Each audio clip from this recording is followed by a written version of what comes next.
India की बैठक में खड़गे का बड़ा बयान सामने आया है कि पब्लिक ओपिनियन पीएम मोदी के खिलाफ है। पब्लिक ओपिनियन पीएम मोदी की क़यादत के खिलाफ है। चुनाव में पीएम मोदी की अखलाकी हार हुई है। पब्लिक ओपिनियन को नकारने की कोशिश में है इस वक्त Modi.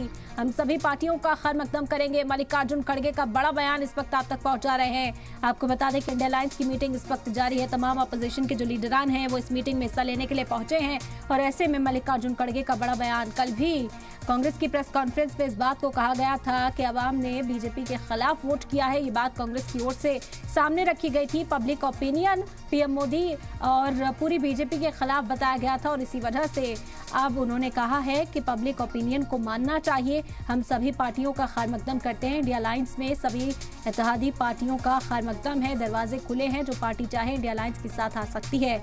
Public opinion PM Modi के खिलाफ है, पीएम की पूरी क़यादत के खिलाफ है। अखलाकी हार हुई है बीजेपी के इस चुनाव में और पब्लिक ओपिनियन को नकारने की कोशिश में अब नरेंद्र मोदी है। ये कहना है मल्लिकार्जुन खड़गे का। बता दें कि मल्लिकार्जुन खड़गे की रिहाइशगाह पर इस वक्त अपोजिशन के जो लीडरान हैं, इंडिया अलायंस के जो लीडरान हैं, उनकी मीटिंग जारी है और यहाँ हिस्सा लेने के लिए लगभग सभी दल के लीडर पहुंचे हैं।